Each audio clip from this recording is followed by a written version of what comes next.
when you're making a pivot, it's not restricted to only going out on your own. A pivot can be with others within a bigger container organization, within a smaller one, whatever that is.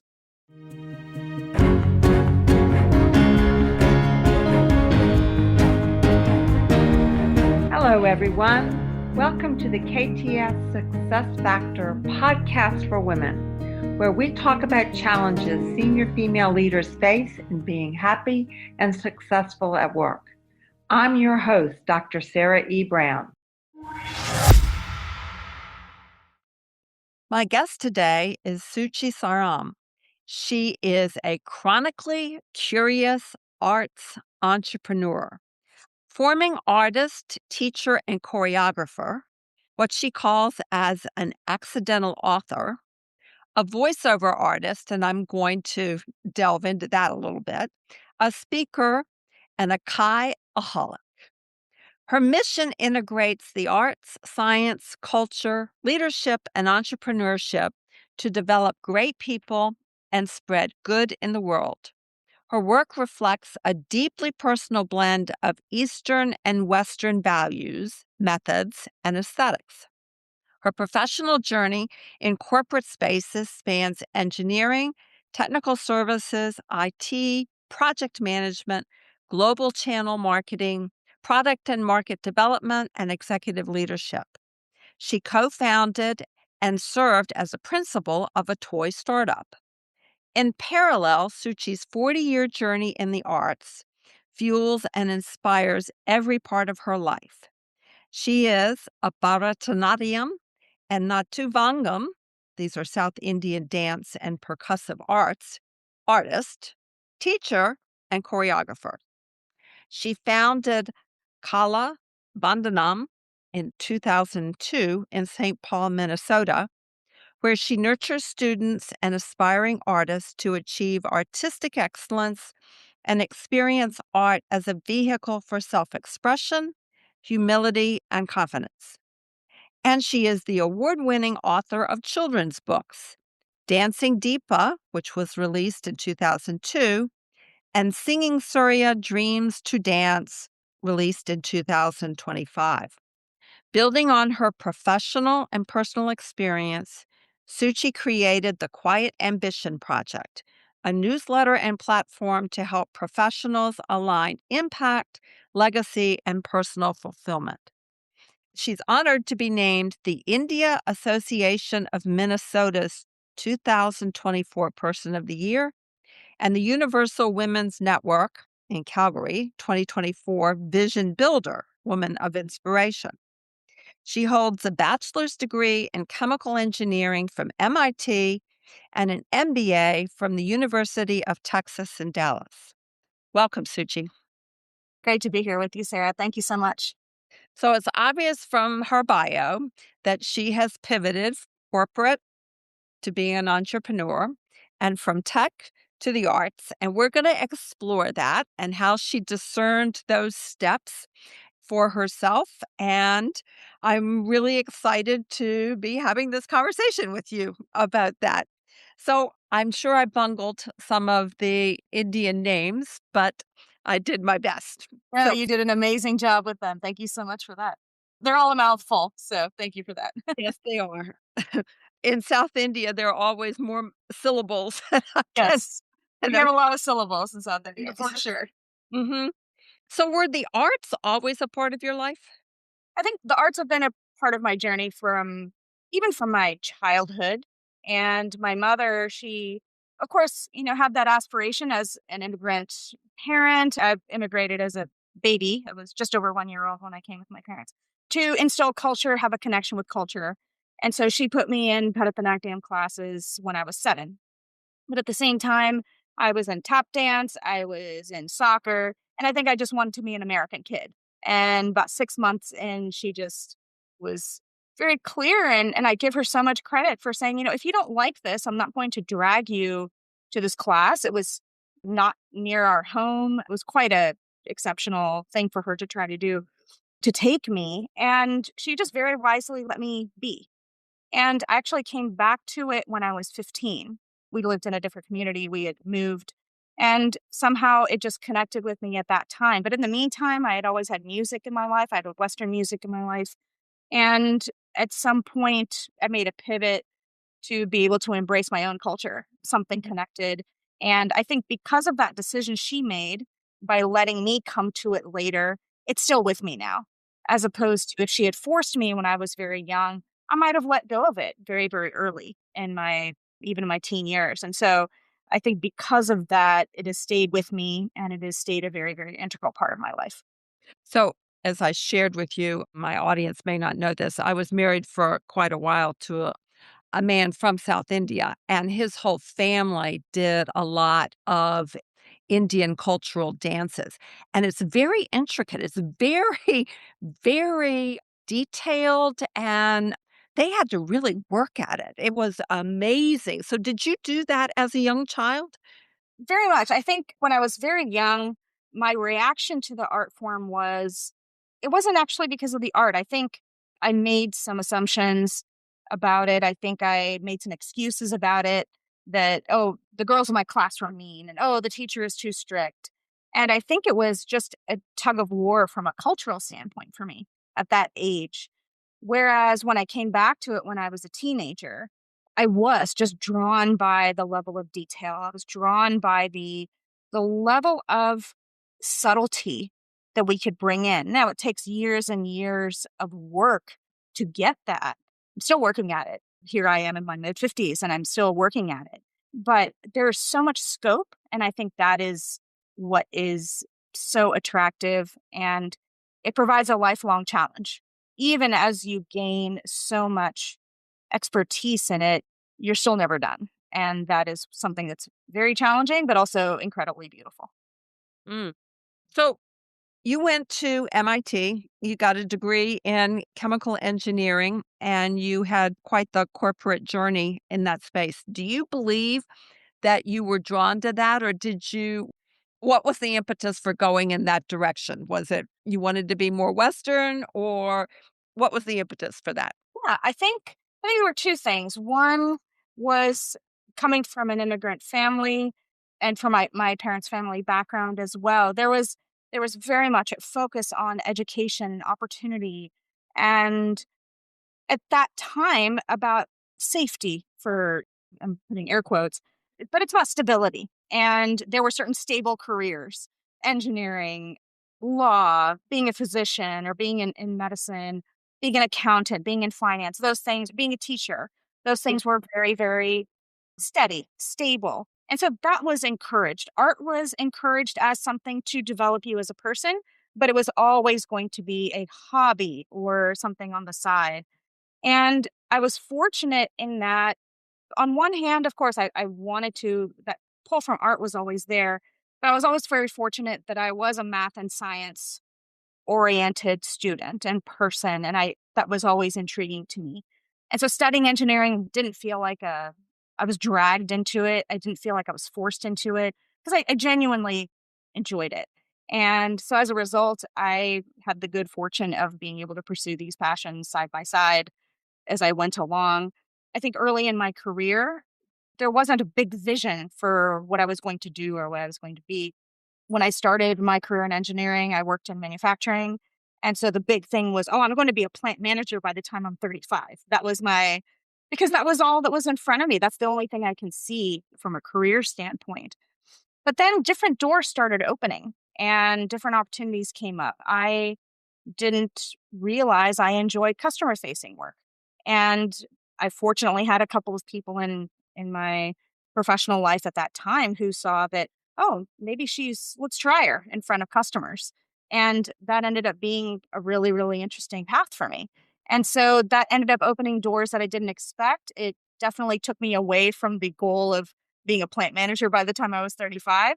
And I'm so grateful for that. But I also think that art kept my mind open to those ideas too, because I think without art, I wouldn't have thought about it so creatively. I wouldn't have been willing to think about it so creatively. I wouldn't have been willing to take those little detours and not think that it was a step backward or a step sideways. It was just exploring. And that's what art is all about, is that you're constantly exploring some other thread and some other idea to take something forward. So, how did you know that it was the right path for you to exit the corporate world and go and become an entrepreneur and to exit tech at some level? I realize you haven't left it altogether, but at some level and really focus on the arts. How did you know that? I don't think I didn't know it as something I was moving toward. I think that whole thought was instigated by something I need to move away from. And I found myself in a situation in my corporate career where the next steps would require me to become somebody I didn't want to become. And it was taking me away from my values. It was taking me away from my personal development, who I wanted to be as a leader, how I wanted to lead. And it may have been a situation in a particular environment, but it really made me stop to think about, okay, what is the path that I want to take? What is it that I want to do? And I knew that it included more time of my art. It didn't include less. Because as I was going further and further in my corporate career and higher up the ladder, so to speak, I was finding myself with less time for my art. And that is exactly the opposite direction that I needed to go for my connection with my art. And it forced me to think about, which direction do you want to go as a person? Which direction do you want to go as a leader? Which direction do you want to go as far as what kind of legacy you want to be a part of? What kind of legacy do you want to leave? And so that's what took me away from corporate. And I think at that time, when I decided to leave corporate, there were two things that were happening. One was I still couldn't think about my art as an entrepreneurial venture. It was still my art. And it's very much a cultural thing that's instilled from our teachers, is that art is not for it's not for your wealth. It's not for your promotion. It's your job to promote the art. And yes, you might get recognition along with that, but that's your focus. And so I didn't think about it as a business, but something entrepreneurial was still calling. And so that's what led me to co-found this toy company. And I'm really glad that I did it. Looking back on it, I think there are other factors that I should have taken into account before I dove into that. But at the same time, it taught me so much about what I did and didn't want to do and value alignment.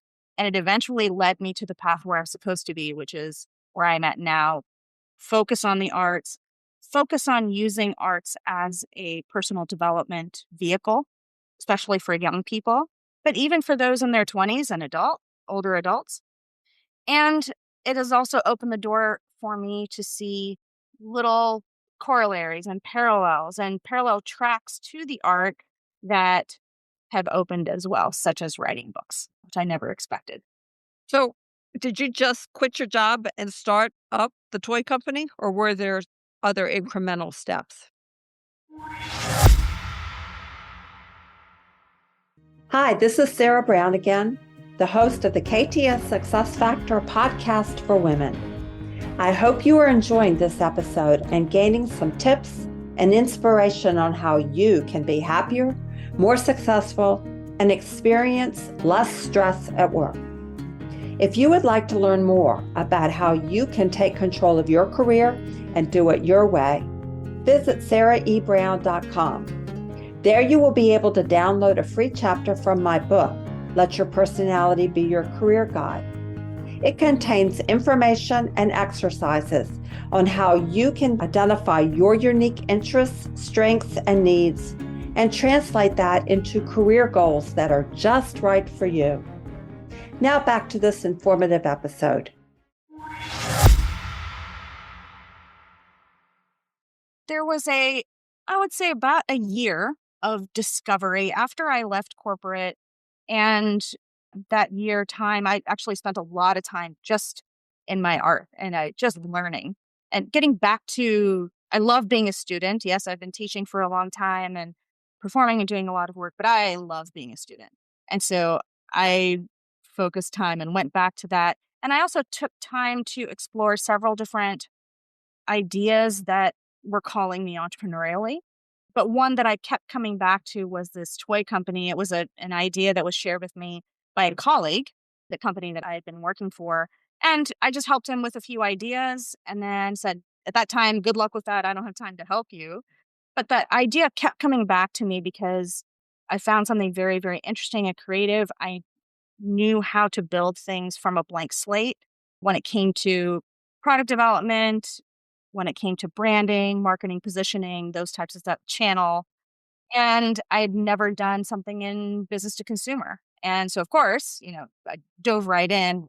But, and like I said, there were certain things that looking back on it, I should have evaluated a little bit differently. But I'm very grateful I took that leap because I think it was the first time I took a leap into something truly into the deep end of the pool where I knew I had some skill sets for it, but it was very unknown to me. Whereas some of the other paths that I took, it was still within kind of the quote unquote safety of a container, the safety of the container of a corporate structure. And this was truly on your own and you got to figure it out.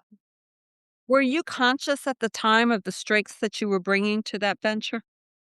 I think of certain things I was, but a whole bunch of things I was not. I think I was not conscious of those things. I'm fortunate that I had those experiences or strengths or, you know, even just enough foolishness or just enough stubbornness to work it through. But looking back on it, it was actually an amalgamation of a lot of different things that I had experienced over a period of time that brought me to that and gave me the opportunity to look at that venture in a really positive way and make something happen with it. So, when you tell people now what you are doing, what your day job is, how do you describe it? I I won't lie. Sometimes I struggle with it, but to describe it succinctly. But I Mhm. describe myself as an arts entrepreneur and a teacher and someone who really loves to help people be at their best. Okay. And so tell me more about the Quiet Ambition project. So this was another in some ways happy accident, but it's one of those things where you don't realize it's developing as it's developing. So rewind a little bit to this is 2022, and I had just published my first children's book, which was also a separate accident. And it actually gave me this opening to start thinking about my dance studio and company as a business. Because just a couple years prior, I had done some merchandise fundraisers for artists through COVID and just trying to help. And so then I realized, oh my gosh, I have this performing arts segment. I have this education and outreach segment. I might have a merchandise business here. Oh, I might have a publishing arm here. And so all of a sudden it's creating these different ideas. I couldn't get clarity on these ideas because there was just so much in my head. I needed some vehicle to help me sort this out. And so I ended up in a writing cohort called Ship 30 for 30, online cohort, digital writing. And the idea was ship 30 pieces of content in 30 days. Mm. And that opened the door to writing. And it helped me just delineate, okay, these are all the different things that I have in my experience that I'm writing about. So it's this combination of business experience and the arts and bridging cultures, which has been across my life, bridging between the arts and business, bridging between storytelling and experience and history and those types of things, entrepreneurship. And so, what was my unique Venn diagram there? And how was I using that to help develop what I wanted to leave for others or how I wanted to help others along their path? So, through that, I realized a lot of my ambition. I am an ambitious person, but my ambition through my life has been quiet. I didn't want to be loud, but I was in certain situations early in my career where you have to, quote unquote, be a certain way for your ambitions to become reality. But then I also thought hard about, okay, whose ambitions are these? Are they mine or are they somebody else's that have been superimposed?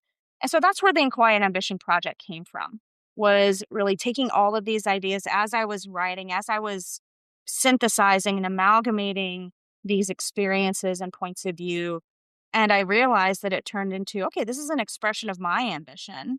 And as I was writing online, basically on a daily basis for this long period of time, I was hearing a lot from women, especially about you're speaking to me. You're speaking to me about how I want to take my ambition forward, or I want my ambition to be my own and not be acting on somebody else's ambition. So that's how I started formulating this project. I'm still formulating it right now, but I finally took the leap and started a newsletter, which I publish on a weekly basis, and now just over a year. I'm coming up on issue 60, I think. And so taking these ideas and giving women tools to look at their ambition, look at how they want to take their ambition forward. What are the things that we need to tune out? What are the things that we really need to hone in on? How do we get help from our community? How do we stay true to our values? So these are the things that I really wanted to focus on through that. Got it. So, what do you think you carried over, or what has been helpful in your technical training that you are now applying in your new world in the arts? Yes, there is no question. I've never had a doubt about this, that my engineering and business career have helped me as an artist, and me being an artist has helped me in my business and engineering career. When it comes to my what impact has my engineering training, and of course, it feels like 5 lifetimes ago that I was an engineer, but I think once an engineer, always an engineer. There's a thought process that you go through, a problem solving process that you go through. And I actually utilize that a lot in even my artistic work and my artistic thinking, because as an artist, on one hand, you think you want a blank slate, but constraints are good. Guardrails are good. If you have to stay within certain things. When I'm designing something, when you're designing something as an engineer, sometimes your constraint is space. Sometimes your constraint is financial resources. Sometimes your constraint is you have to retain certain pieces of equipment, but you can bring in some new things. And I think that idea of constraint I apply in my artistic work, and it's actually very, very helpful. And it allows you to think big, but at the same time stay focused and move things forward. Hmm. Okay. So, how did understanding your strengths, because I know you have taken StrengthsFinder and been a proponent of that, how did that help or hinder this pivot? I think, the first time I was exposed to StrengthsFinder, I was actually a culture shift for me, because it's so drilled into us about work on your weaknesses, work on your weaknesses. I think that's from schooling, that's in your professional life. And I think culturally as well, we, from a Indian background, there was a lot of things about working on your weaknesses. And we don't take much time to stop and celebrate our strengths. We don't celebrate them, acknowledge them, utilize them. And I think that just opened my eyes. In some ways, I look back and I feel a little bit silly that I didn't notice them before. But it opened my eyes to what my strengths are and helped me just look at them maybe in a broader sense. In a broader sense, and rather than looking at my strength that I'm organized, right, as an example, as opposed to being a strength that is skill, it looked at my strength in not just character, but as an umbrella for different aspects of my character, the way I go about work. And I think opening my eyes to that was a huge shift. And it actually allowed me to, number one, take some steps. At that time, I was still working in corporate, take some stuff in corporate that I maybe wouldn't have felt were in my reach. That was one. But then having that mindset in my back pocket, in the back of my mind, when I made this pivot and I left corporate and I really wanted to focus on the arts, to bring that forward, I had the confidence that I had all of these things in my tool belt. And that I've carried forward, and it's been immensely helpful to me. Hmm. What do you think was the hardest part about the pivot? Oh gosh, I think the idea. that I was leaving something behind. Mm, And I absolutely, in one hand, left it behind voluntarily, but in some ways felt like my hand was forced in the sense that having to become somebody else to be considered successful in that particular space. And so that part was challenging. And then the other part that was challenging that I underestimated was how much you look at seeing people on, of course, this time was pre COVID, but being around people on a daily basis. And so when you're on your own, when you're a solopreneur or even running a small business, you really have to make an effort to go out and connect with people because it's really easy to just be in your office and be working. But that active connection with people was a big shift. And now I look back and it really is a gift because I didn't consider myself a good networker. The idea of networking was just mortifying to me. But I didn't recognize that I'm actually a pretty good connector. And mm, I think this shift, this pivot from a corporate environment to this challenged me to connect with people on it, reach out actively.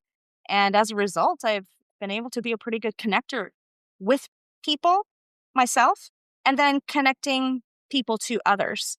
They may have some mutual interests, they may have some mutual connections, they may have a path forward to collaborate in some way. And so that has really been a gift that at mm, the time was a huge challenge. mm.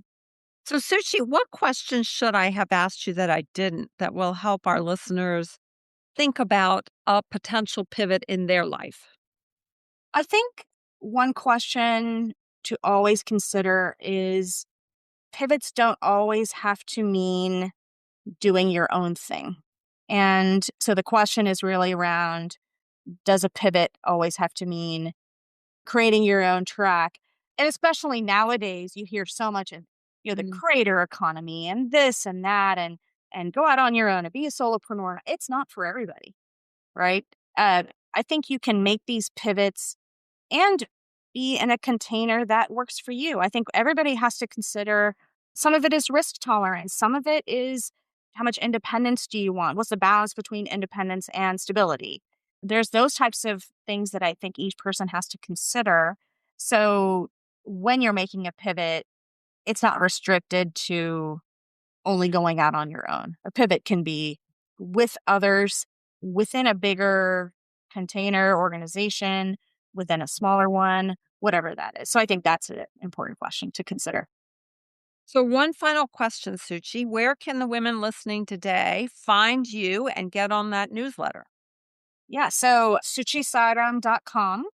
Find me there, connect with me there, and subscribe to the newsletter that I would love to be able to share about the Quiet Ambition Project with people on a weekly basis for those who are interested. And I would love to connect. Please reach out and drop a line or find me on LinkedIn as well.